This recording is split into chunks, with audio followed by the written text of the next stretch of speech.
Well,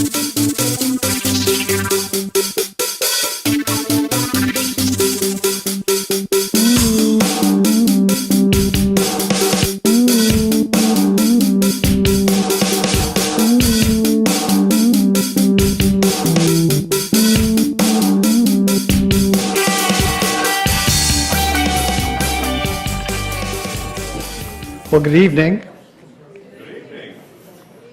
I'm Marcel Acosta, the Executive Director of the National Capital Planning Commission. On behalf of NCPC, the Smithsonian American Art Museum, the British Council, and the Trust for the National Mall, I'd like to welcome you to tonight's program, Beyond Granite, Global Approaches to Public Art, Placemaking, and National Commemoration. This joint forum marks the final NCPC Speaker Series event for 2010 and features three preeminent individuals in the arts world, as well as my friend and colleague, Thomas Luebke, Secretary of the U.S. Commission of Fine Arts, who will moderate tonight's program. Before we start tonight's program, I'd just like to go over a couple of housekeeping items. First of all, please make sure that you turn off your mobile phones and electronic devices.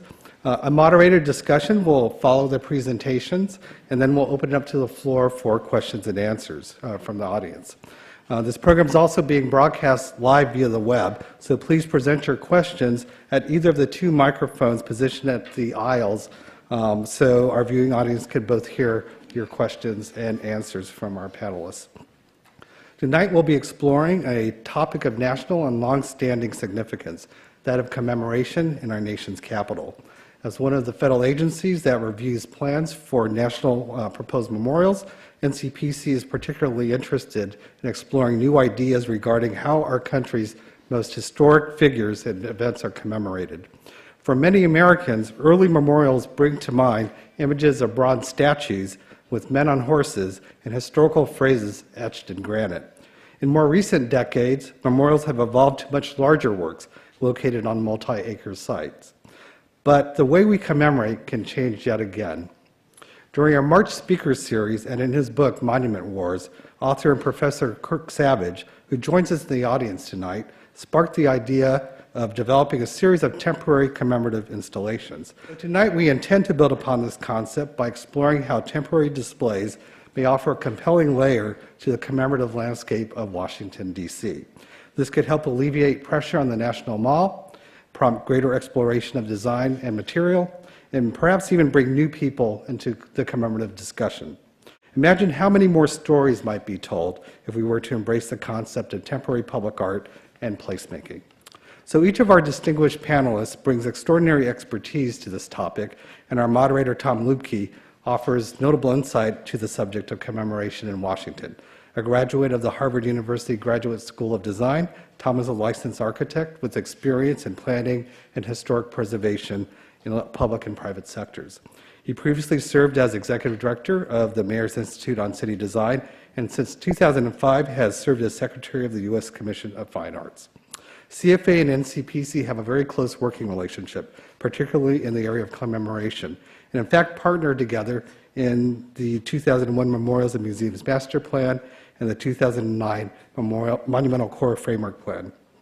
Both plans strongly support the exploration of alternative sites for future commemorative works in the nation's capital. So I'm delighted to have Tom join us for this evening's program, and I ask that you join me in giving a very warm welcome to our moderator, Tom Luebke. Thank you.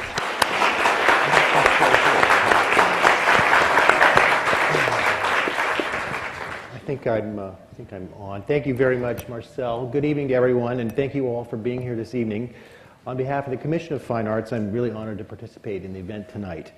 And we also appreciate NCPC for organizing this compelling speaker series, focusing on an issue that touches everybody's idea of what it means to be a citizen of our country and of our city, public art and commemoration. Today we're going to look at several aspects of how our culture chooses to express its values within the public realm and how these ideas may be changing. So some of the questions maybe in the back of our minds that we're going to be raising this evening are, how is our culture changing? What does it mean for the expression of our collective memory? Is there a difference between spontaneous and state-sponsored commemoration? How do new technologies and artistic techniques inform this commemoration? Can commemoration be temporary as opposed to a historic idea of it being eternal? and how can commemoration as public art affect placemaking within our cities? So these are some of the questions we'd like to think about this evening, and we're joined by a wonderful group of artists, each of whom brings a very unique perspective to these important questions. And I'm going to mention right now, we've got on my right Krzysztof Wodiczko, an artist and professor at the Harvard University Graduate School of Design in Cambridge. On my left, Julian LaVerdiere, artist and production designer in New York, and Justine Simons, head of cultural policy for the Mayor of London. We'll be hearing from each one of these panelists individually prior to our group discussion, and so we will follow that with a question-answer period with the audience as well. So without further ado, I'm going to introduce our first guest, Krzysztof Wodiczko. As I mentioned, he's an artist, currently a professor at Harvard University, formerly at the Massachusetts Institute of Technology, renowned throughout the world for using public buildings as monuments as backdrops for large-scale slide and video projections. By projecting the images, coupled with voiced testimonials, Krzysztof disrupts our traditional understanding of the functions of public space and architecture. Among his highly recognized works is the Veterans Flame on Governor's Island in New York City. He's a recipient of the 1998 Hiroshima Prize for his contribution as an artist to world peace, and is also the recipient of the Skowhegan Medal for Sculpture, the Georgi Kepes Award, and the Gloria Artis Gold Medal for the Polish Ministry of Culture, among many others. His work has been the subject of numerous publications, including City of Refuge, a 9/11 memorial, and he's currently developing new public art projects in Poland and France. So please join me in welcoming Krzysztof Wodiczko.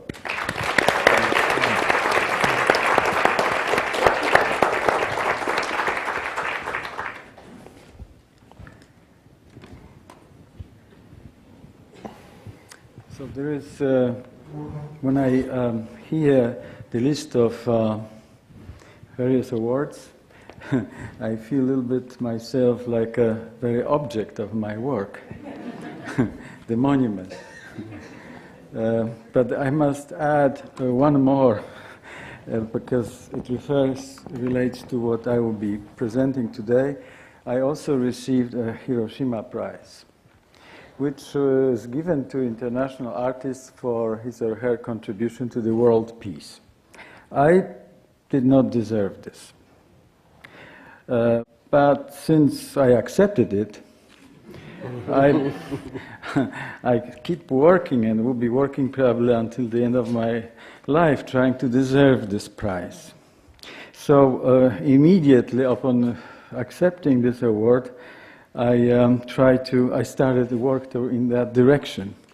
And this was my projection on so-called A-bomb dome.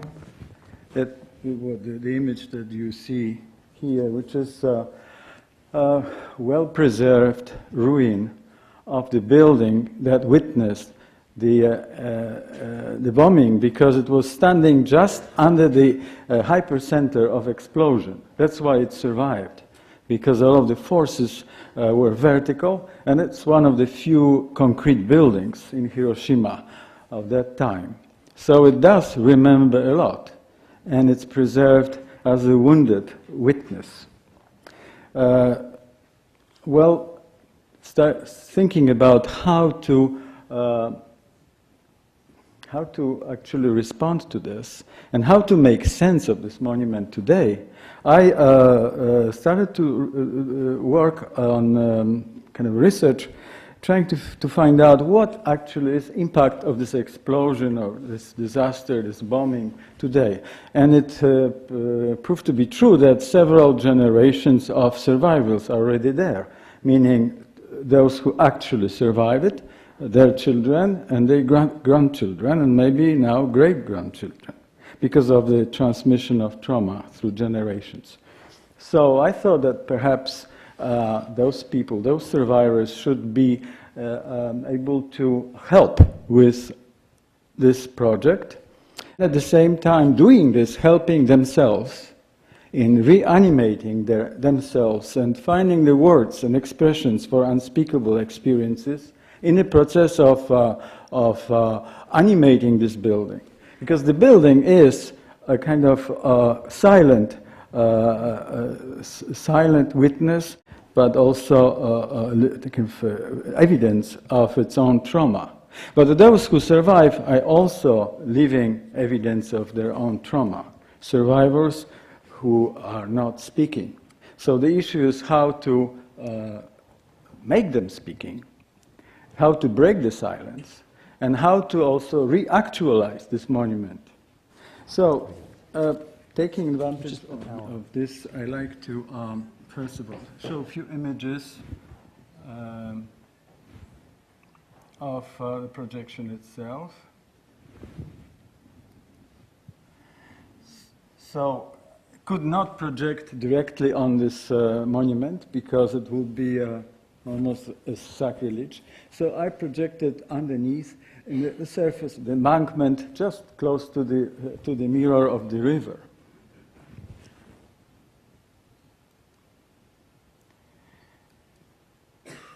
Creating a situation in which those who choose to be part of the project would imagine that they are actually as tall as the building, that they are the building themselves, fully conscious what's on the left side, what's on the right side, what's in front of them, and some of them could actually recall what the building was seeing during the bombing or after the bombing, and some of them would refer to other events, perhaps see the city in which the war, the fallout of the war still continues behind the veil of privacy.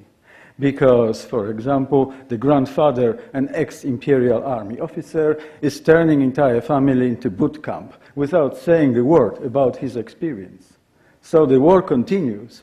Children don't know why he's acting this way. Grandchildren don't know how he's acting this way. The issue is how to start speaking about this rather than being silent. So one of the examples here I can show, showing a little bit of a document, video document.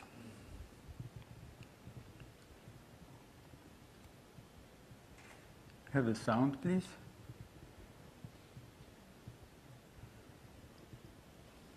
No sound. And the sound is important because of speech, the silence of the city. One of the objectives of this kind of work is to break the silence around, because it's important to not only hear what city is speaking, saying, but also what is not saying. So could we have a sound, please?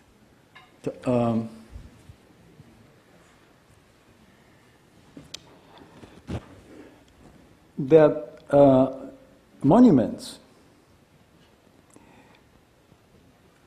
actually are losing their impact and their importance if we are not doing much with them, or they cannot respond to the changing circumstances.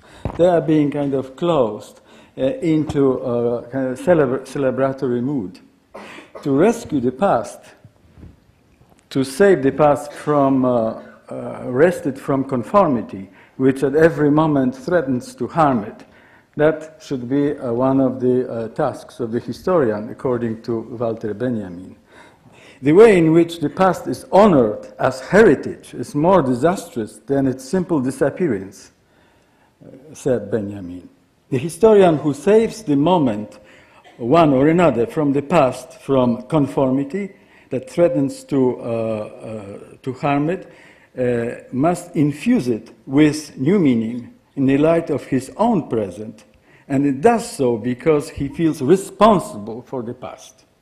So this is maybe the motivation that Benjamin formulated for critical history. But we could say that artists who are working with monuments could also follow this kind of philosophical position. Reactualization of the past in present time. That's something that was behind this project. At the same time, those survivors who decided to take part in this project, they had to learn and develop in a process of so-called preparation for this project, they must have working very hard to develop their capacity to open up and share the most painful experiences, unspeakable lived through events.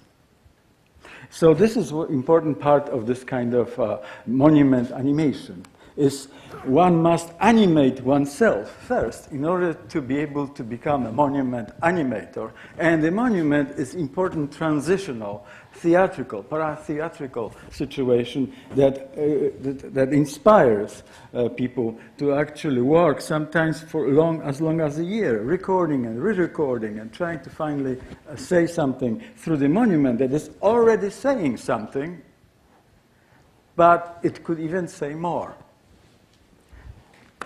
I'm sorry, we cannot have a sound here because everything here is about speech. It's about open speech, paresia, which is the very core of democratic process. And memory, that is an experience of critical experience that needs to be part of this open speech. First Amendment. We must be able to open up and share our own memories, even if they are contesting memories, if there is a kind of agonistic process in which memories are in conflict with each other. In this particular work, in order to create conditions for this, I invited those who were not even allowed to be commemorated in Peace Park, so-called Koreans. So it was an official event. Not very often I take part in official celebrations. Projection took place a day after the anniversary of bombing and another day afterwards. And I invited people who were relegated to the position of vanquished, as Benjamin would say. That is, whose memory was not even registered. Koreans who were slaves, Japanese slaves during the war, were bombed together with their masters. So so here Japanese became victorious, vanquished, while Koreans became vanquished. So to give them a voice in this project, equal voice, was definitely an important part of the project. And quite difficult for many people to hear, because here those so-called Koreans, Korean-Japanese, they were accusing, contesting, like this one here. 偉い役人が広島を訪れた時、私がなぜ朝鮮人被爆あの恐るべき熱戦で鉄も石も溶け町のすべてが焼き尽くされたというのにカタカナで3文字漢字で2文字差別だけは焼けなかったと見えて差別は今も生き続けているのだ。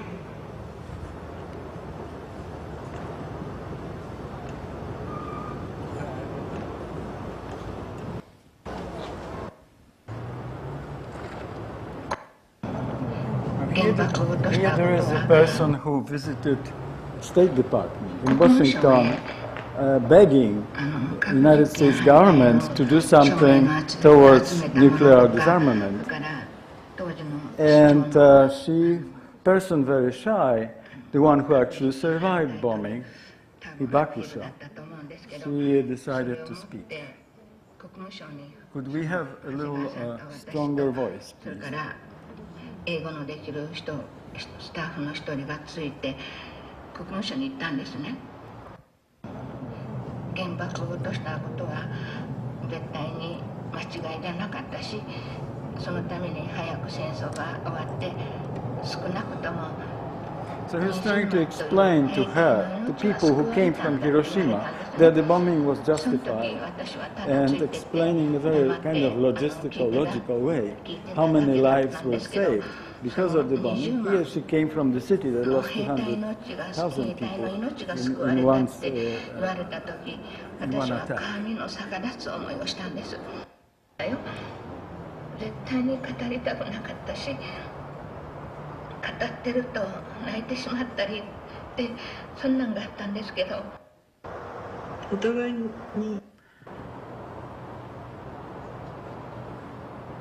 沈んだ死骸を多くの人々が6日落ちた後、 So she's speaking about what she saw. そして焼けてない So she's becoming the building. She consciously points her finger to things that were happening as if she was as tall as the building. The mortar, the bricks of the embankment are visible through the projection, which is very important because it prevents us from an attempt to identify with those people. There is something in between. There is a body of the building, the witness, the monument itself. But also it gives them a little more of a kind of protection against too much of a confession.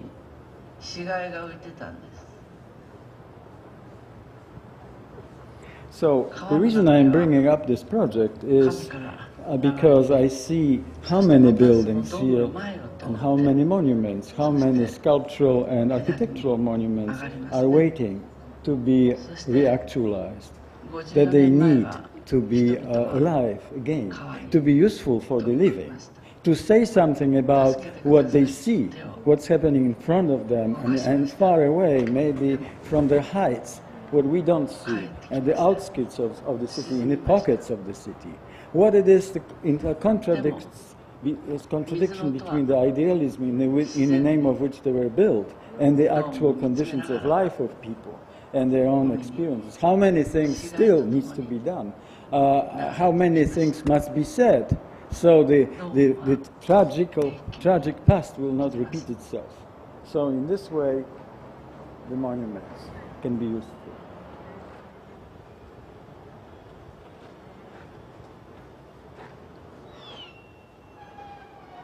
This is the end of the projection.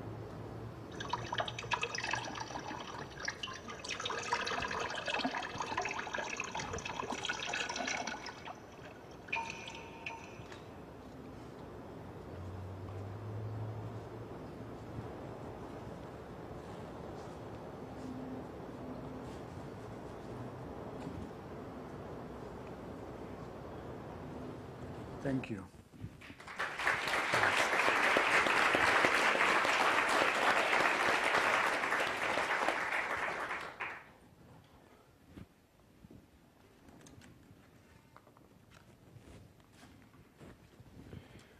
Well, thank you, Krzysztof, for that presentation, and it gets, I think, fairly quickly at the heart of some of these questions. How do we reactivate the past?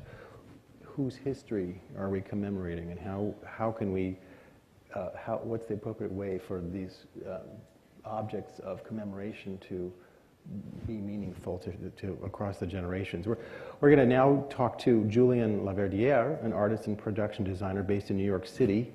He's a graduate of the Yale Graduate School of Art, the Sculpture Program, and a founder of LaVerdiere Design Limited, producing print, public event, television, and film creations. Since 1998, Julian has exhibited his art publicly in numerous commercial galleries and museums, including the Andrew Krebs Gallery, the World Trade Center Studio Program, the Queens Museum of Art, the U.S. Library of Congress, and the United Nations General Assembly Hall. In September 2001, Julian and fellow artist Paul Mayota collaborated with a team of architects, public art organizations, and others to create Tribute in Light, an annual light memorial honoring the victims of the World Trade Center collapse. Another of Julian's creations, entitled Sentinel Lanterns, is now permanently installed at the Fire Department of New York Engine and Ladder Company 277-221. He is the recent recipient of the Cooper Union Urban Visionary Award, and a recent inductee of the Cooper Union Alumni Hall of Fame for his contribution to advancement of science and art. Please join me in welcoming Julian LaVerdiere.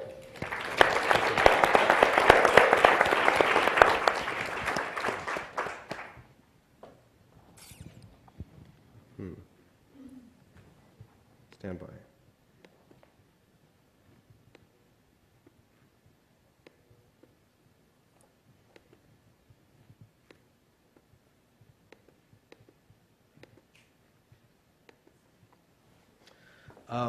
Thank you very much for having me, and I think that it's humbling to always be asked to speak on monuments because I feel far too young to be addressing anything so old. And I think I'll step back to how maybe I first found myself here and try to encapsulate that experience.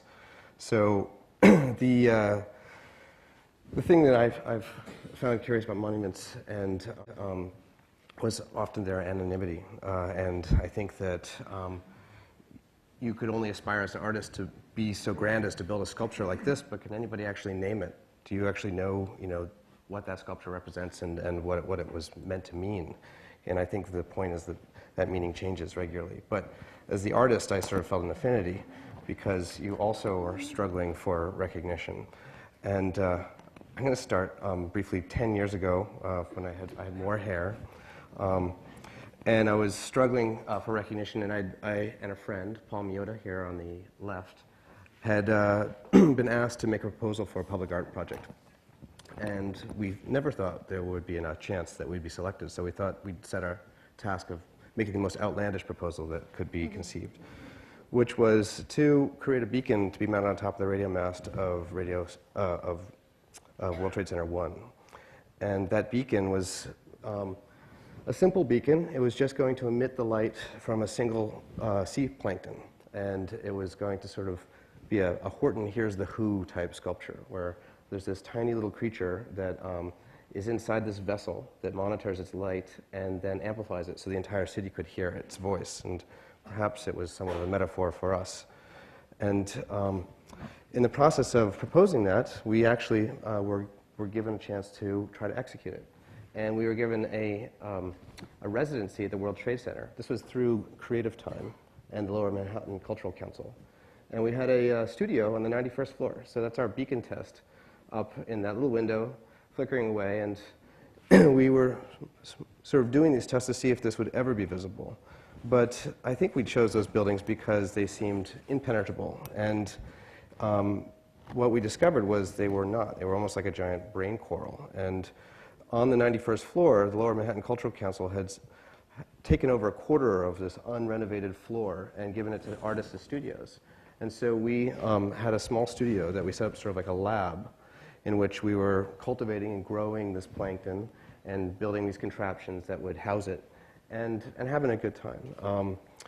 And it was a playful time. It was the spring of 2001, and we were setting up all these strategical maps of who could see our beacon and from where.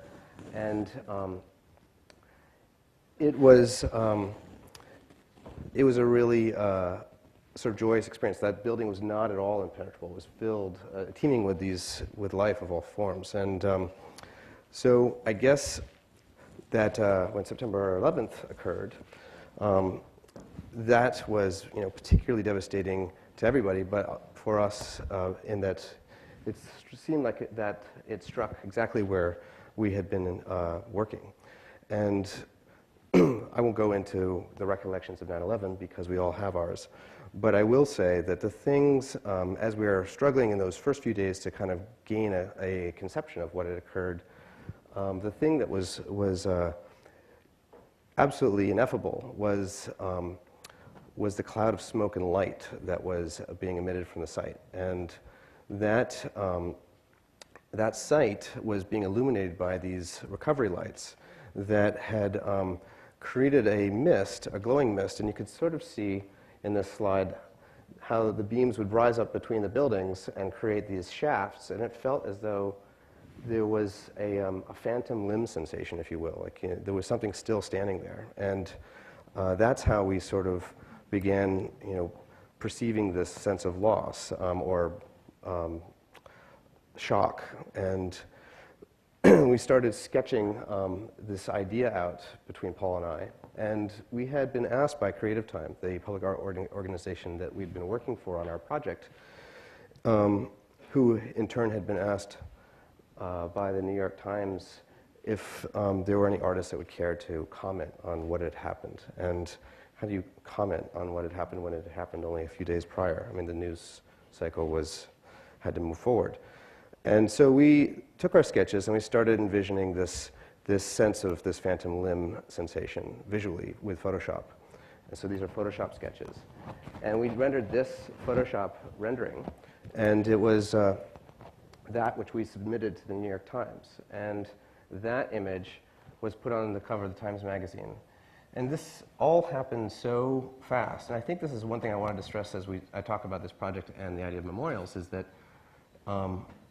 this was never meant as a memorial. It was meant as a reaction, and because it wasn't as though there were something you could reflect upon. It was an immediate moment. And we actually had started thinking of this light tower structure as something that could be done to inspire the rescue effort. If there was, if you can remember that, it only happened for a week while they thought there was still people to be rescued. But what had happened is once that image was out in the public domain on the cover of the New York Times Magazine and named Creative Time got flooded with public responses and flooded with people wondering if this is going to happen for real, and people loving it and hating it. And Creative Time didn't really know how to handle something like that. It became this entity almost overnight. So it was decided that we would try to create a structure like that which we drew. And they set up a website to field responses. And there was this interesting pie chart that was responses that had only occurred within a single month. And they really ran the gamut between people that were pro and con. And you can see that there were 143 responses concerned about birds. So it was a long way from getting this thing to actually, conception to completion, or even off the ground. And Creative Time partnered with the Municipal Art Society and also two other architects that we had met in the process who had a very similar vision. And so we decided to share, the plans and create, a viable proposal. And we started rendering more images, where we tried to conceive of images that were more plausible of how it could actually look. And this was one that was then put on the cover of Art in America. And again, I'm showing these to you to sort of show you this really weird and accelerated process this was November. This is only 2 months after. So within 6 months from start to sort of the point at which it was finally to be approved and technically made plausible, it was decided by the city that it would be launched on the 6th month anniversary. So that became this new sub-memorial date, which would be March 13th. And at that point, it came to the question of, well before then, by December, it was where to place it. Because obviously, and I think most people don't realize this, you're not going to put it on ground zero. You're not going to get anywhere near ground zero, because ground zero is still a rubble pile that was 8 stories tall. So we were looking for locations within the immediate vicinity, and some of them were plausible, and some were very implausible. One proposal was to actually put it in the little bay that was to the west of the Winter Garden and have it floated on barges. And we sort of said that this is probably not a good idea because these things will move and the beams are going to cause seasickness. And there were other kind of interesting technical things that were sort of challenges. Was the scale, and immediately, obviously, we weren't going to construct a light tower that were going to be the same scale as the World Trade Center. So this was the final place where we chose to launch it first, and it was kitty corner across the street and north of the World Trade Center site. And we set up, we decided that they would be 1/16 the scale of the original buildings and slightly cocked. And what that means is we spun them so that they would always be visible as 2 beams instead of 1 overlapping beam, which was likely to happen if it was turned in the original configuration. that was the superimposition of the towers, or how you would see them as crossing one another's paths. So these computer renderings that John Bennett and Gustavo Bonavardi had rendered, they were the two architects that we were collaborating with, that were part of our Towers of Light initiative, had done these analyses. So this was Urban Data Solutions was good enough to lend us this model so that we could see it as a structure. And it's this is somewhat novel because 10 years ago this was a very, very exciting model. I think we're well familiar with computer models like this now. So, but it was for us it was really helpful to be able to see it from all over the city. And also those types of images were essential in getting approval. And I'm sure you all probably recognize how possible it is to get approval for most projects. So this was the site. And the site, I guess I wanted you to see it because you have piles of dirt, but you also have this crazy tent. And that's a giant decontamination tent that people would come in and go through and come out of to and from the work site. And there was trucks barreling down the West Side Highway and in and around it. So to be able to get anywhere near the site, we actually had to build our structures on top of giant scaffoldings that were almost land bridges that trucks could still pass beneath. So this scaffolding structure on the lower left was one of the two towers. And you can see that it's quite broad, and it's about 50-foot square. And the spotlights themselves were very large. They were referred to as space cannons, which is the questionable brand name, but they're ganged up in a double row that ran the perimeter of the structure. And each of them were 8,000 watts. And another interesting thing about it is I think most people wouldn't realize is that, light beams shooting upward, what's the big deal? But actually getting them plumb and square and straight with one another was really tricky. And it started with the first beam. And so you'd have literally someone standing on a cell phone in Staten Island and in Jersey and Queens and Brooklyn, and they'd all look and say, yeah, it looks square from my position. And you tweak a little bit. And once you had one totally plumb, then you could set the others up accordingly. And because there was a lot of tweaking going on and it was a very sensitive time, we actually, there was a tricky thing, we projected them in this near ultraviolet, so they, when we were doing most of the rest of the beams, they wouldn't be visible to the public from a great distance. So that if you were down there on the site, you saw this curious purple thing going on, but from 20 blocks away, it started to fade. But it also was found that the best way to know these beams were aligned was to stand within them, which was one of the most spectacular views from the very center of these towers. So I thought I'd share that with you. And it was like looking up at a river of light.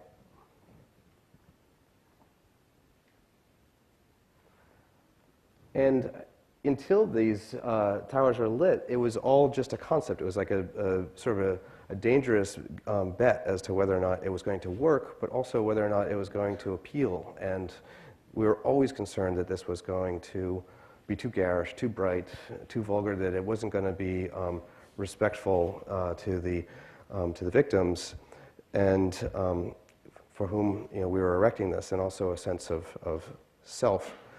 But that night when they lit, it was clear that all of a sudden, it was working. And there was a phenomenal effect that was hard to describe unless you saw it, was that they were just so tall, it was hard to even understand. Like, all the drawings I'd ever made kind of ended at the top of the page.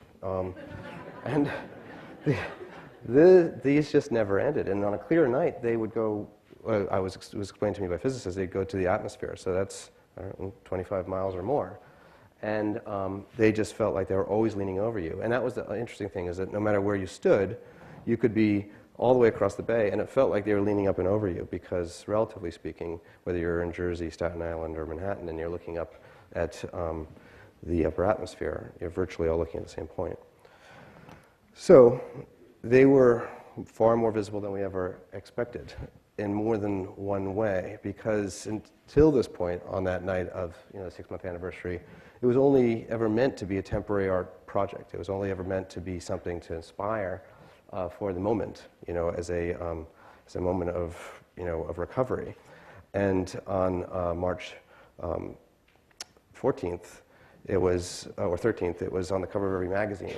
And that next morning when we got up and saw that it was on the paper of every paper above the fold, it was rather terrifying because all of a sudden it was no longer something that we were in control of.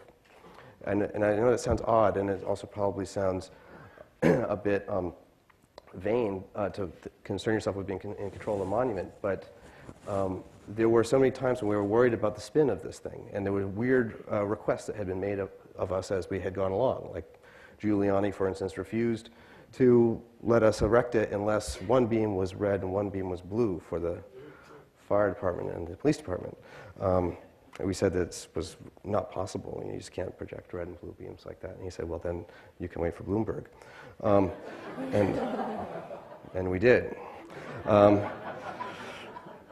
But these papers are all benign. The thing that was most terrifying was this, which started to happen, which was, and this is my last slide, so I'm going to close with this thought, but the artist creating an idea that goes out into the public domain that is vague enough as 2 light towers, that's up for grabs by anybody that looks at it, when a news organization like CNN, that's one that I generally respect, can publish a page like this on their website in which this thing gets listed under war against terror, I feel like maybe it's best if it were listed under war against remembrance. And it's, and these were the things that were our worst fears, where this thing could then become an arguing point for a war, and or worse, an icon for a war effort, which was something we never ever intended. Thank you.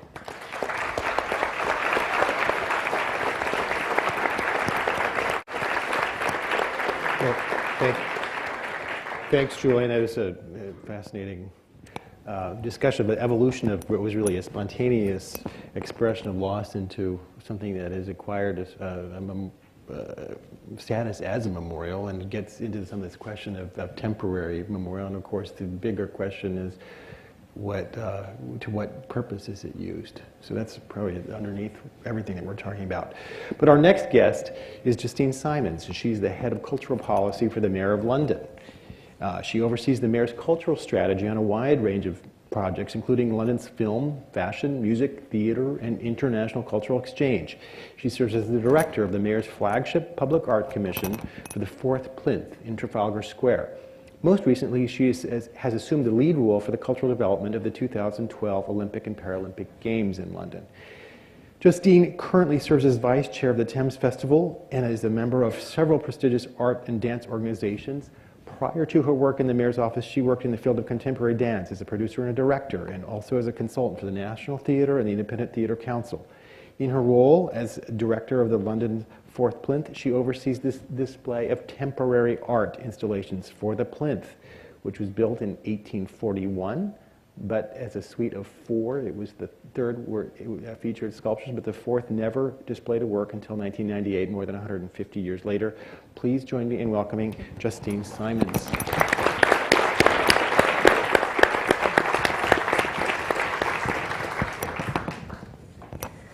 Thank you.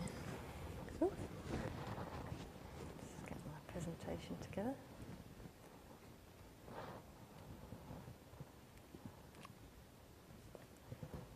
There you go. Okay, thank you for inviting me to my host today. I'm going to give a quick overview of the Fourth Plinth project and also outline some of the themes and ideas that I thought might be interesting for you today. So the Fourth Plinth sits in Trafalgar Square at the northwest corner. Trafalgar Square is the most prominent public square in the UK.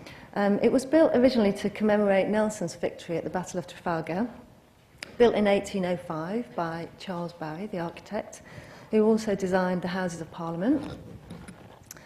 The Fourth Plinth looks up at Nelson and across at the Lions, and then down on the square, which is a site of cultural celebration. That's a picture of Chinese New Year that happens every year.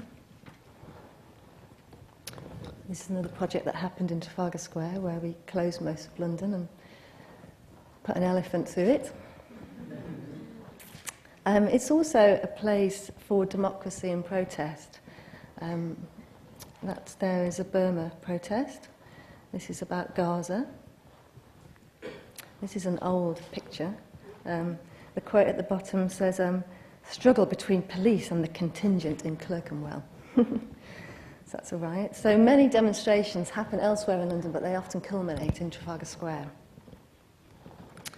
This is a demonstration by photographers whose rights were caught up in new laws about anti-terror. So consequently, there's a great deal of public ownership about that space, about Trafalgar Square. It's a space for debate. And the architecture reflects this. This is an aerial view, and you can see those two blue bits in the middle, they're the fountains.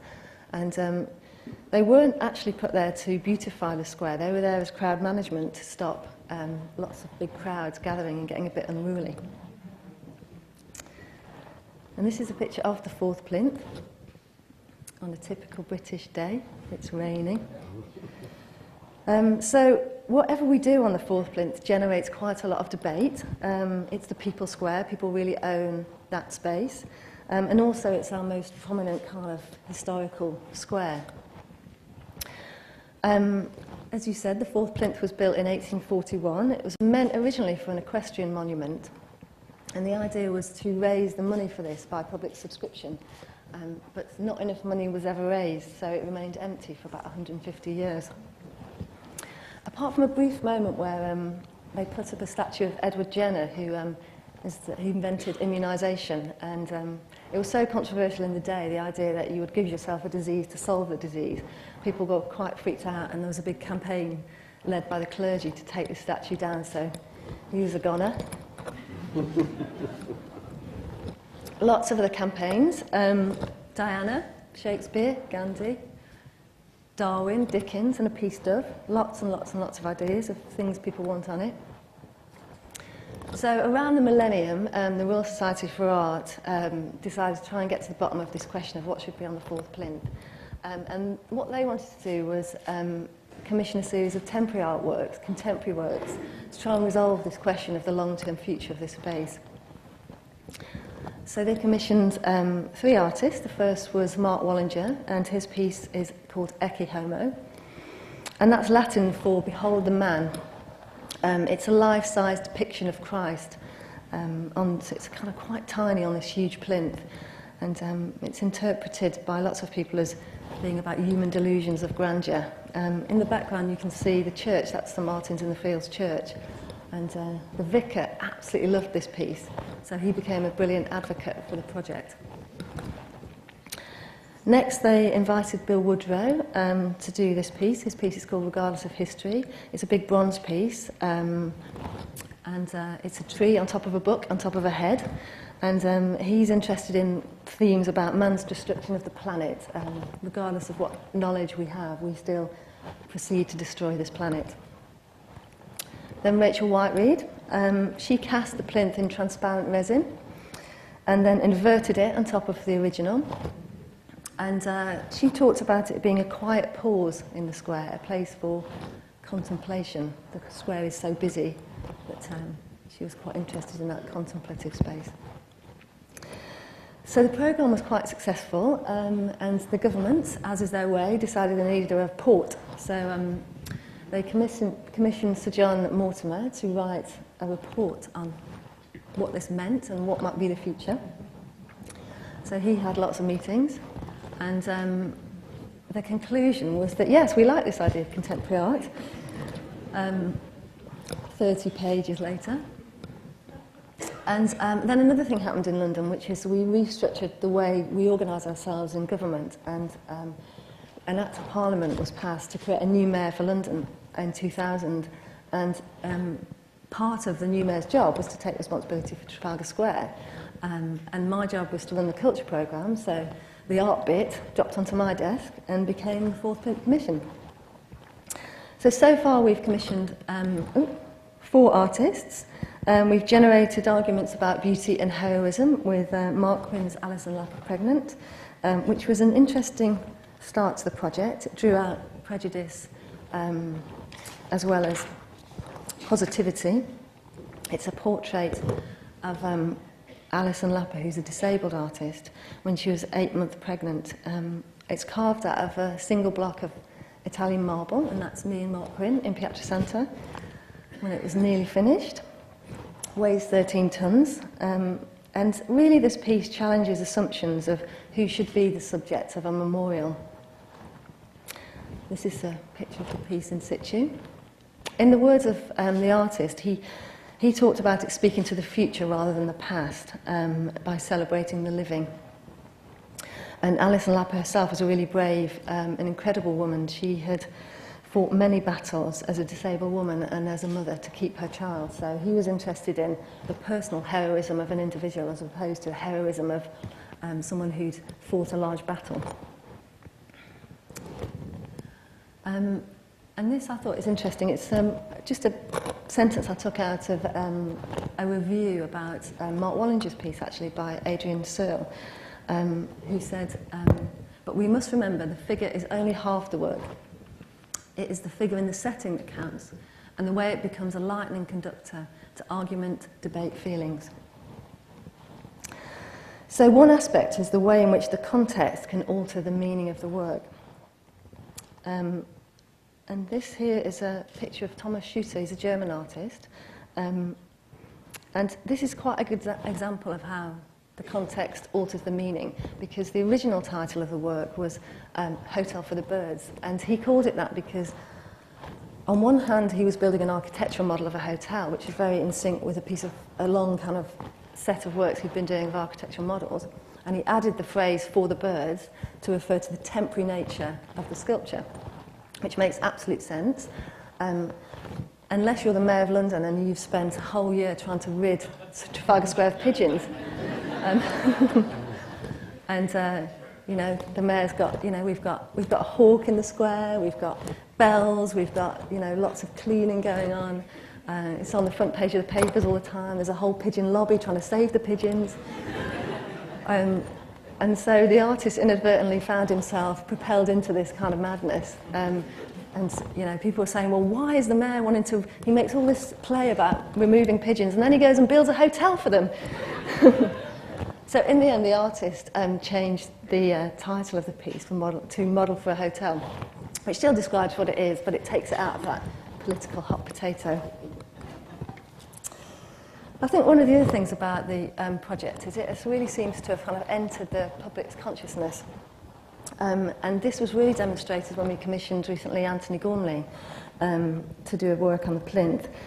He asked the public to say what they wanted to do on the plinth, and so he organised over 100 days, 2,400 slots, and you could apply to have a slot on the plinth and do whatever you wanted as long as it was legal. And 35,000 people applied, and 2,400 were successful, and it was really popular. They got the name plinthers, and plinthers is now in the English Oxford Dictionary as an actual term. It made it into the storyline of The Archers, which is the longest running serial on radio. 9 million web hits, people watching it, streaming it, quite boring through the night. And I think really this one stretched the possibilities, both conceptually and logistically, of what is possible on that plinth. Anthony always talked about it being a portrait of the nation. He was interested in, you know, what is this moment in time? What does Britain look like in this year? So pushing this idea of public art to its absolute limit. The public are the art. That's a picture of someone dancing on the plinth. And one of the other things I really like about the project is the way in which the artists draw new meaning out of the context on the plinth and out of the square.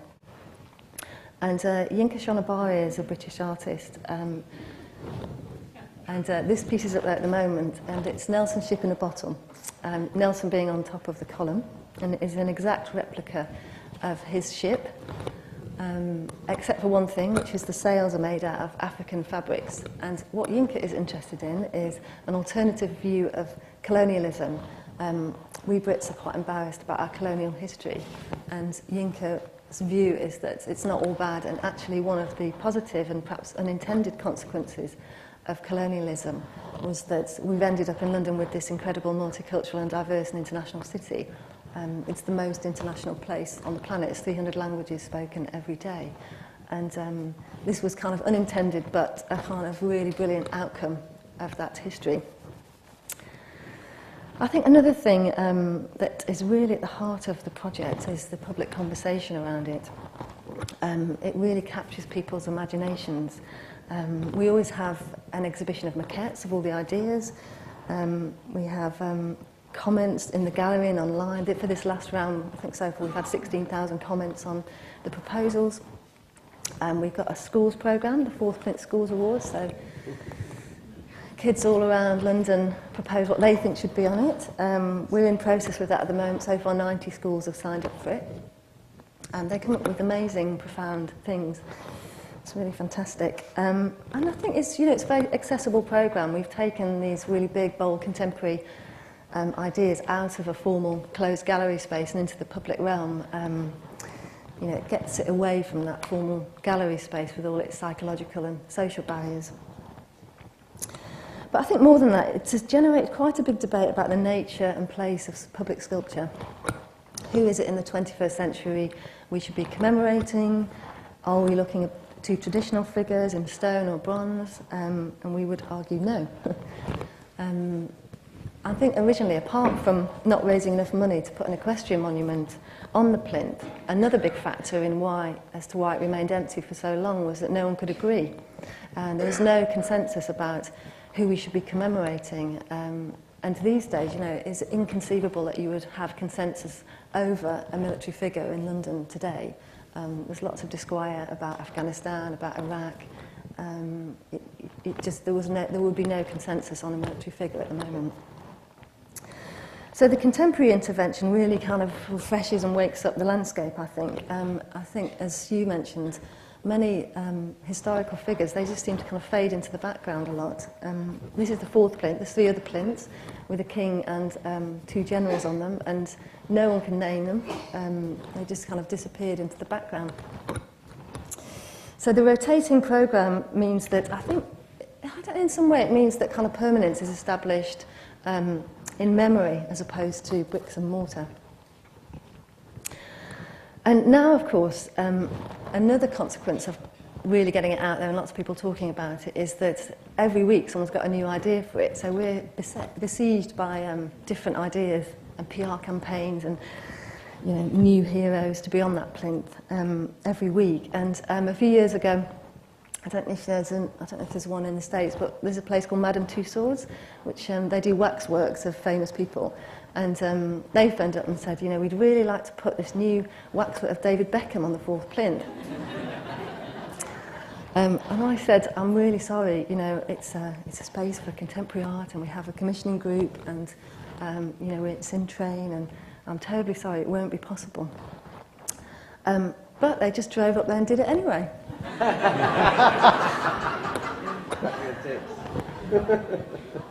And then we had to run out and take it down again. So I wanted to touch briefly on this question of risk and reputation. One of the advantages of the programme is that it's temporary. So if you don't like it, it'll be gone soon. So people take comfort in that. I think there's less anxiety about a temporary programme, which leaves us freer to experiment and test the boundaries a bit. Another issue around risk is political risk and interference. We've been quite keen to separate the programme from politicians, so they're not involved at all. And we have a commissioning group full of experts, and they kind of guide and oversee the programme, which I think is very important for artists, and it retains the kind of credibility and artistic integrity of the programme. And they know that when they sign up for it and they propose a work, it's free of political intervention. Oops. There we go. I wanted to also say that the programme sits within the city's broader vision to promote London as a world-class cultural capital. London is known a lot for its heritage. We're really fortunate in having 4 UNESCO World Heritage Sites. But we've also got this really vibrant, big creative scene going on. The Tate Gallery is the most visited gallery in the world. I think 5 million people went last year. So it's really a popular, big part of our identity. So I think balancing the historical and the contemporary in the public realm is absolutely right. And then just to end, I thought I'd just quickly run through the current submissions that we're considering for the next commission. This is an artist called Hugh Locke. His piece is called Secanda, and he was interested in returning the equestrian monument back to the plinth because that was the original idea. But in Hugh Locke style, he covered it in treasure and medals as his own take on that. Elm Green and Dragset, Powerless Structures, they're looking at a kind of alternative to the traditional war monument, which typically focuses on victory or defeat. So the child is this kind of hopeful symbol, full of expectation. This is Katharina Fritsch, Cock. This would be bonkers if we did this. It'd be this real ultramarine, surreal thing in the square. This is another one where the context changes the meaning because, it's this big kind of historical space. Blue is the colour of the new government in the UK, the Conservative Party, and obviously cock has another meaning that isn't just about being a rooster. This has been interpreted politically in a different way.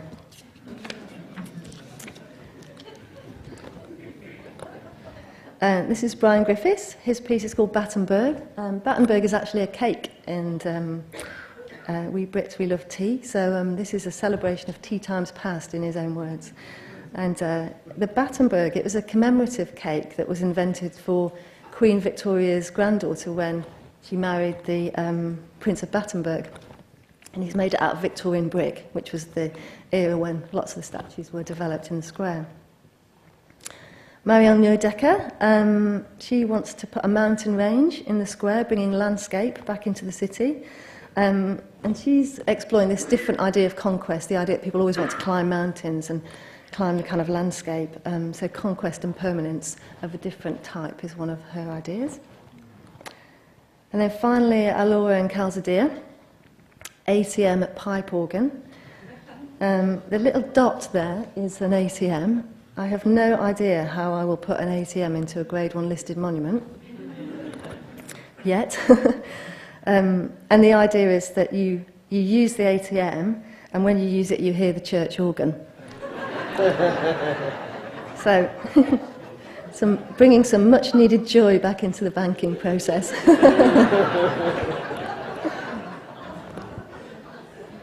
So that's it. So if you go online, tell us what you think. It's all live at the moment. And that's it. Thank you very much.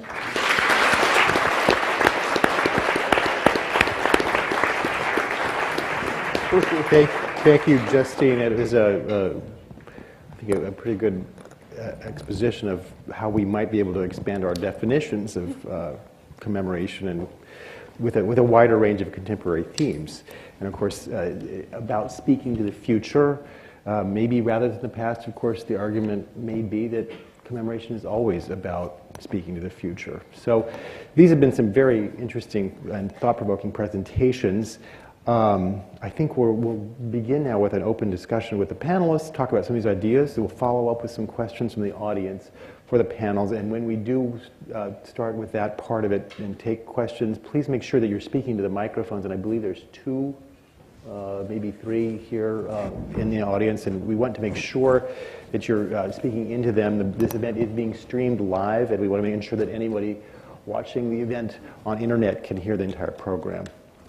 So to start, of course, in the context of Washington, it's a very complex process here, governed by a lot of federal and local laws, and our approach tends to deal with memorials as kind of a real estate development. So this is very refreshing to see a different take. Current examples of memorials that are under development right now include the Martin Luther King National Memorial, the President Eisenhower Memorial. Both of these are projects that take up many acres of land in the monumental core. As Marcel Acosta mentioned, older and historic examples of commemoration include in our city many circles and squares of the L'Enfant City featuring equestrian statues of military leaders from other eras. So as we discuss these opportunities in the future, what is, our central question is, what should these monuments be in the future? How can we speak about the past for the future? I'd like to start our discussion with a quote from the Austrian writer Robert Musil, who said that there is nothing in this world as invisible as a monument. And talking about all their commemorative rhetoric, memorials and monuments often have a very relatively short lifespan before their relevance diminishes and they become recognized as a mere landmark or ornamentation. So I'd like to ask, do you agree with Musil? Are monuments doomed to be invisible?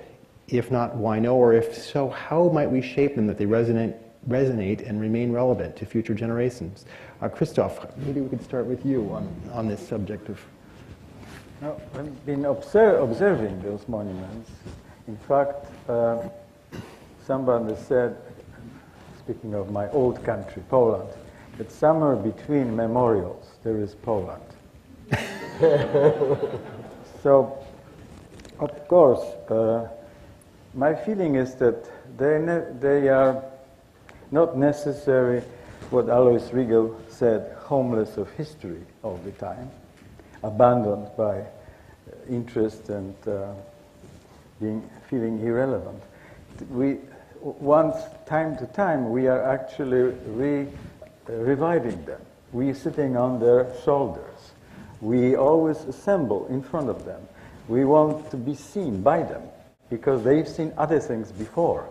So why not seeing us? We are actually treating them as suspects and witnesses. So, but also sometimes they're completely in dark. Now lights are switched off and as if they were not there. So, for example, the monument to Franco in Madrid is completely dark. It's one of the biggest monuments, Arco del Triunfo. But during the first Persian War, when Spanish Armada was sent against popular hopes, suddenly this monument became a place for protests. Of course, I participated in this because I projected something that reactualized in relation to civil war, the memory of losses of civilians, which still live through in Spain. So there is a possibility to revive them. They are being revived by popular events, by marches, demonstrations, but also they're being revived by state performances that connects them with various parades, but also they could be revived by us, artists, the various type of media artists, performance artists. So the question is also how much we can help them to be alive between those historical events that animate them. So what you're saying, I guess, is that there is new life for old memorials. I guess the question is, as we plan contemporary memorials, where do we take that idea? Julian, what do you think? Is the idea of bringing ephemera or temporary work to the fore change the experience for the viewers in a way that's different from a more old-fashioned permanent commemorative installation? I guess I think that the principal boredom is with figurative monuments, period. I mean, they will always fade from memory, and people will grow tired of that individual or forget what they ever meant. Although I do like the Beckham. That was really good. Get us to steal it. However, maybe it's more about an experience that one can create through future monuments. I think that the monuments I find most interesting are the ones that you can actually have a transformative experience by visiting. Brian Toll, for instance, did a potato famine memorial in Lower Manhattan. It's like potato famine. Not the first thing I think of, and I'm not making light of a famine, but how do you bring that to someone's attention, or how do you make them feel that? And what he did is sort of picked up an acre of Irish farm that had gone fallow and just sort of dropped it right onto the site, and that was kind of interesting because you're actually immersed in the memory. But other than that, I think that one of the principal problems with memorials is their immobility, and Obviously, I would argue for ephemeral memorials. I was involved with one that became such. But like 4th of July, it's an ephemeral memorial. It happens once a year. If you had fireworks every night, you get bored of them. But once a year, that's pretty fun. I'm still not really sure what the 4th of July was about, though. Time to check your history. It's about fireworks, right? It's getting drunk. Well, that's it. It's interesting. I think fundamentally, I think it is about I think you mentioned this transformation, transformative experience is probably at the core what you're trying to create in a collective experience. Well, and immobility, going back to, which I think is linked to this Musil's comment about the invisibility of traditional memorials. And I think a question I'd like to ask is how do they contribute to experience in the city? There's something potentially comforting, or maybe it's ominous, about having a Civil War general. I mean, remember that this was a country at war, city under siege. This is something that very few people remember. But what is it? Is it comforting? Is it good? Is it bad? Overlooking your urban square, it becomes part of the urban landscape. But what are the opportunities for placemaking in the city when you actually have temporary installations? What does that do? And I think, Justine, that's a question for you and what it's done in London. Yeah. I think it is a very difficult question. How do you keep statues relevant?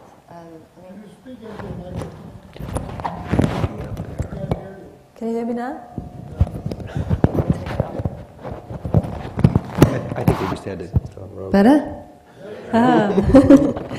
I was saying I think it is a really challenging question about how you make statues relevant and stop them from fading into the background. What we usually get is a massive campaign for a particular to be commemorated, and then the statue goes up, and then quite quickly it's forgotten about, the job's done, that's it.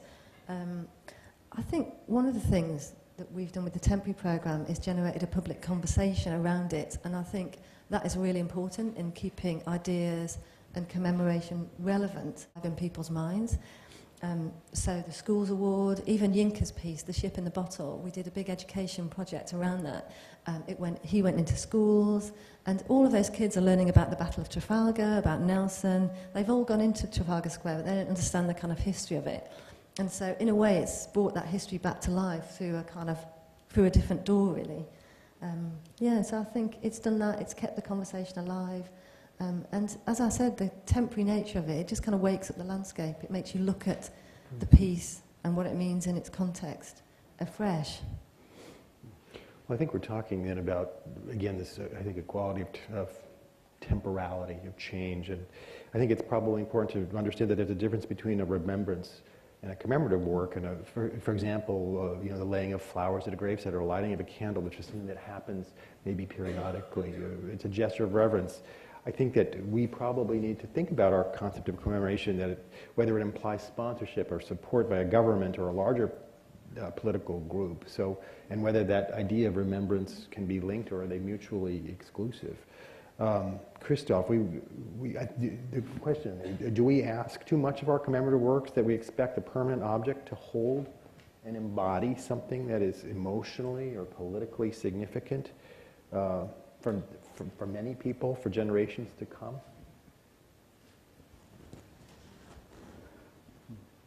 Talking about, I'm not against permanent memorial as long as it changes. I think it has to be responsive to changing circumstances and carry on certain kind of mission. Memorial has something to do, the word, with memento and with moneo, which means warning. Mind, remind. Be aware and keep in mind that something might happen again. So, for example, Second World War could be another war, could be another catastrophe. So what it is that we should do so it will not happen again? So the question is already somehow in the air. But could we actually think of memorials as working places?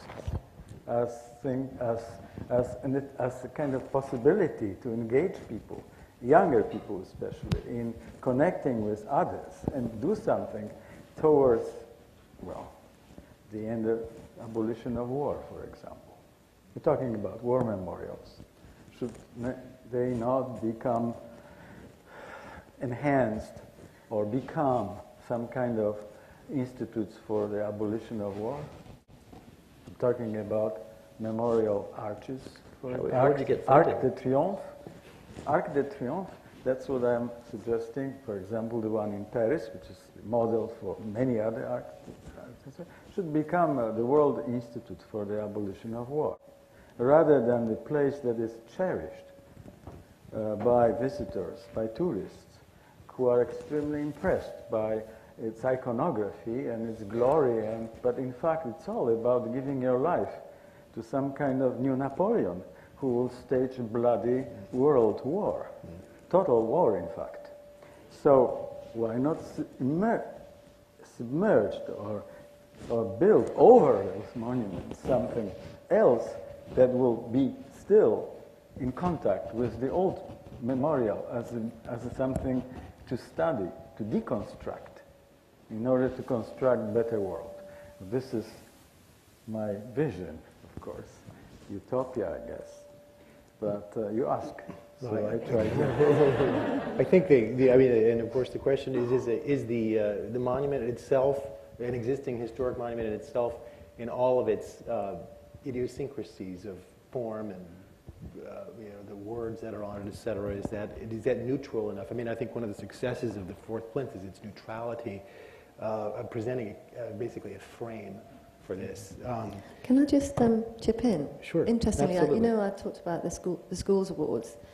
Big themes often emerge, and the biggest theme that emerges with ideas the kids want to put on the plinth are peace-themed monuments. Always, world peace, saving the environment. But peace It's all cannot about be peace, made anti-bullying, by making being peace. peaceful. You cannot make peace by being peaceful. So it has to be more of a discursive project, I guess. But again, it's a fascinating thing where, in the case of the Franco Memorial, you cite that a war memorial or a monument to the victor of the Spanish Revolution would then be repurposed as an anti-war monument. In the same way, interesting with the tribute in light, it was almost an inversion of something that came out. It started to be just a simple act of remembrance, and was actually appropriated for a different purpose. As the war terminology was brewing after it had gone up, it made us examine how it had functioned and how you could try to interpret that. And there was this term that was floating. It was a book called Asymmetrical Warfare that was kind of fascinating to me, where it talked about how to strategize a war of asymmetrical warfare, where somebody's in a tank and somebody's got a rock. That's asymmetrical warfare. But we seem to be fighting an asymmetrical war that is not going very well. And so I think that that monument functioned like an act of asymmetrical warfare, in which it was a lesser power trying to fight a greater war effort with a simple device, which was light and the media. Right. One question I wanted to ask, we're going to open this to the audience, but I wanted to just follow up. Was it a surprise that the public's emotional attachment, was that a surprise for you? And it was totally shocking. And I just, I think I want to reiterate that I was just a member of the public at this, by the time it was lit. So it was the idea of authorship or, oh, my project did this. It was much more like, wow, look what's happened.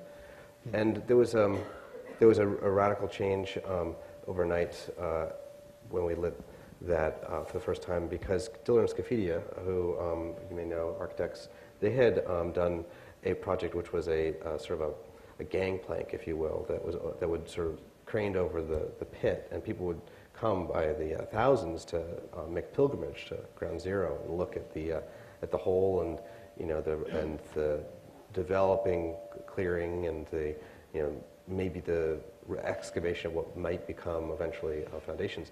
And it was so grim and morose because it's almost like looking at an open grave. And so this project almost did the exact opposite, where all of a sudden people, instead of filing down to ground zero to look into the hole, were coming down to like look straight up and try to find its zenith.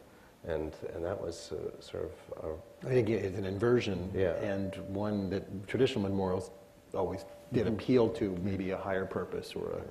But I don't Something know, it's, transcendent. the worry is, what did someone find from it? Was it a sense of awe, or was it like a call to arms? Which actually, the name of that sculpture on top of the Capitol building, it's actually Armed Freedom. Kind of spooky. Well, let's... Armed Liberty? Armed Liberty. Let's Wikipedia said Armed Freedom. take some questions from the audience. I can barely see you, so I don't know how we can recognize these people. Yeah, I think we got some lights. Beginning with the... We'll be asking, if you want to make a question, we'll ask you to take it into the microphone, starting with the gentleman over here on the left. I just wanted to ask Justine to talk a little bit about the immediate political context in which this was conceived, because it seems to be a very playful concept and very post-colonial for Britain to look at things this way in Trafalgar Square. So you want me to, You have to speak in... What's the political context that allowed... what's the political context that allowed this to happen? Is the question, what's the political context that allowed it to happen? Yes. Okay. There was there's been kind of 50 years of soul searching about this site, really. So lots of different political administrations, and the report written by John Mortimer captures a lot of that. And in the end, I think what Chris Smith did, he was the Secretary of State at the time, is he delegated it out to this committee to capture all of those conversations and take a proper look at what might happen in the future. And there was just tons and tons of proposals, of campaigns.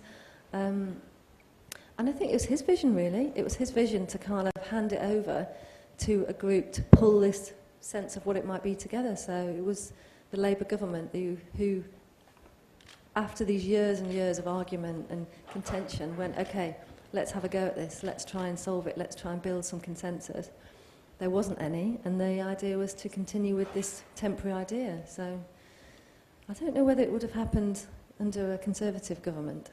I'm not sure. However, it's interesting for me because I've worked for two mayors, one Labour and one Conservative, and I did wonder when there was a transition whether the new mayor would want to pick it up, because in his election campaign he'd made some statements about different military figures, and when he arrived I had a kind of emergency meeting with him to describe the programme and basically persuaded him it was a good idea, and fortunately I persuaded him, and he decided to keep the programme. And I think now it's moved over two political administrations, it's in a safer place, and the public so identify it, and so it's so part of the landscape now after the Anthony Gormley piece where 9 million people hit the website and commented on it and watched it.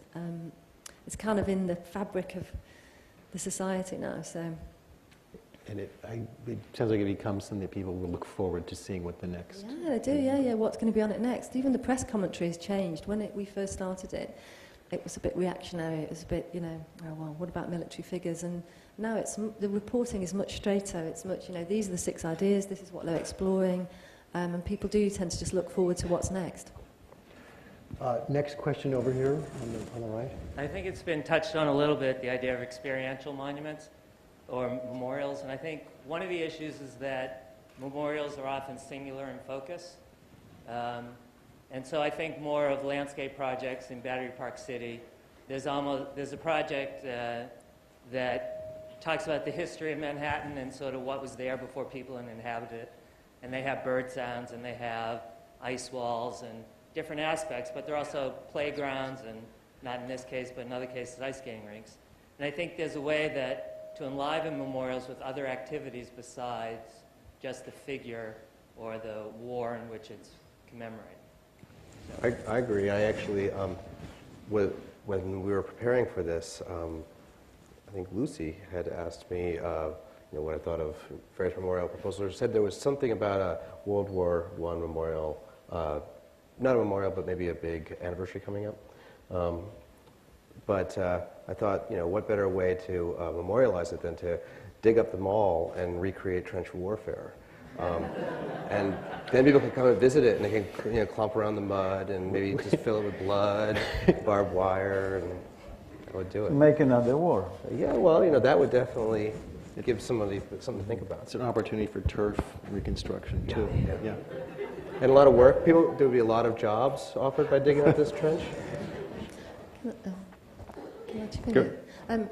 Yeah, I agree. I think that temporary and ephemeral work can sometimes be much more powerful than fixed pieces. And the piece I showed, which wasn't a piece of public art, but the Elephant Project in London, really temporary piece, sprung on Londoners over a weekend. Really, it's one of those things where, it lives in memory and not in mortar. And it was an extraordinary moment of Londoners coming together, because it wasn't very long after we'd had bombings in London. And lots of the commentary was about people saying, this is the first time I've left the house, I've gone into town. It had a whole new meaning, which was Londoners coming together and reclaiming the streets after that terrible bombing.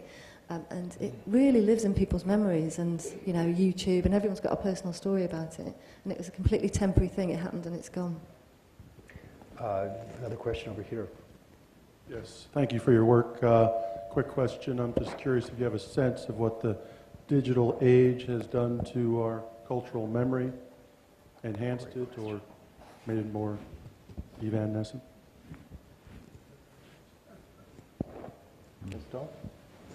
Me? I don't know. Anyhow. Who would like? I think that there's an enormous amount of memorials and monuments in digital space. In fact, as I mentioned before, unfortunately many people are living monuments to their own trauma, meaning the memory of overwhelming experiences they need to be transmitted, since the memory is also an act of telling a story. So the electronic space, the communication space, seem to be extremely suitable for new kind of memorial. The question is, how can we connect this kind of discourse with physical and stable symbolic structures or events that are taking place in our physical environment as well? Because only the relation between those two somehow makes our city as a communicative environment, the mouthpiece of the people, the city itself. So I think the possibility of making link between events, physical symbolic structures, and communication networks, and that might be a very good idea. So enhancing. Something that was kind of interesting about social networking sites and a digital space, and I'd read something in the paper last month about how kids, 14-year-old kids now, they're like putting naked pictures of themselves on the internet, don't realize that it's gonna be there ad memoriam, and the only way to forget this is to change your name. So you will have memorials to your youth as you grow up. Yes, sir. Next. Yeah, I'm Richard Westbrook. I'm a member of the Board of Trustees for the Committee of 100 on the Federal City. We have just endorsed the National Park Service's plan for the National Mall, which NCPC, National Capital Planning Commission, just approved Thursday. One of the things we have to do now is how to implement that plan. And we were thinking of maybe have one of those pavilions that they want for visitor centers in commemoration of the Americans with Disabilities Act, and have it on Constitution Gardens, which that act reflect the expansion of freedoms under our Constitution for people with disabilities. And we have millions and millions of people, citizens of this country, with disabilities. The pavilion would be what is planned there. It's a visitor center with multi-purpose ideas, things to do. one of which is you would make it so it would be obvious to the people without disabilities that you have to do certain things so that people with disabilities can appreciate and learn and use the facility. Your imagination can go on and on about how to do that, but you have to emphasize what it takes to really do this. And the commemoration, some of you may know that it's now 20 years old, the act. There was all kinds of people involved with it. Ted Kennedy, Harkin of Iowa, and a local guy named Justin Dart, who lived in Southwest, is now deceased. But it was a mammoth effort to get that act passed and now to implement it. So that would be, what do you all think of having such a facility in commemoration of the advances under our Constitution for all U.S. citizens? I'd like your response, please. So, There's in every metro stop to illustrate that. The comment being that the act has required the installation of barrier-free pieces in our whole public infrastructure. But I think the larger point is this a good idea? I think the bigger issue is there is a possibility for interaction, for dealing themes that are in our current daily lives could be certainly commemorated in a way that wasn't imagined under a more traditional way of conceiving of commemoration. I think that's one of the successes, Justine, of your program in London. Do we have, I think we may, do you have another question over here? I think this would probably be our last question for the evening, and we'd love to hear from you, sir. So, what do you think about the idea that memorials should have a 100-year lifespan, and then after that they have to be renewed by the living? Instead of, here in D.C. we have a lot of memorials to people. I mean, I care about the Civil War ones, but I wouldn't have a clue about the War of 1812 guys. Should they be temporary? 100-year and then 50-year renewals? maybe you just rename them. It's hard to do when they have statues sitting there. Actually, I was fascinated with, just like those teenagers. They were doing this. It was popular in the 1880s to collect obelisks, and all three superpowers, London, France, and America, all went to Egypt and pilfered all these big obelisks, and then brought them home and named them after the people that paid for the pilfering. There's an important example of this kind of thinking, is by Robert Filliou, who proposed a program of exchange of monuments. In neighboring, like for example, neighboring countries will exchange their war memorial. What if your monument's not threatening anymore? Like Lenin doesn't really get much on the market anymore. Yeah. Well, the question, I think that the open question here is a temporary. I mean, is a temporary memorial a good memorial? I mean, is that what? I think as long as it evokes memory. Yeah. I think there's got to be room for both, to be honest. I think, you might not care about 1841, but we wouldn't want people just to forget it ever existed. So I think there's room for both. I like the idea of a 100-year lease. Well, I think it's important to remember that we do, without taking a poll here, I think there probably are traditional stone and mortar kind of memorials that people still find extremely moving. I know I have my list of things that I still find incredibly important, yet the question is, where can we move? Because there's clearly a wider range of issues. And I appreciate, I think your comments tonight have been really wonderful, great questions from the audience, and we look forward We appreciate your interest.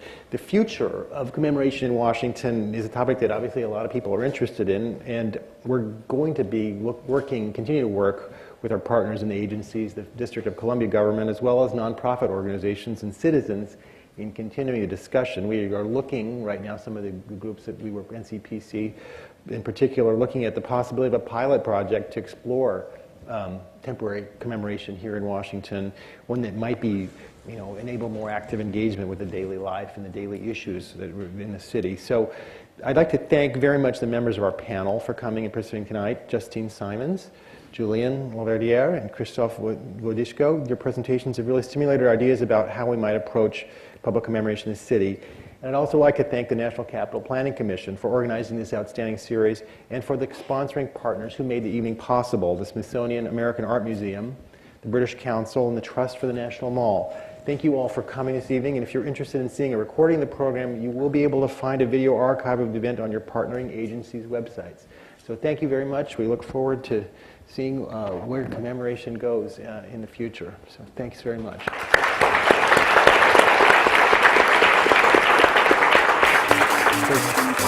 Thank you.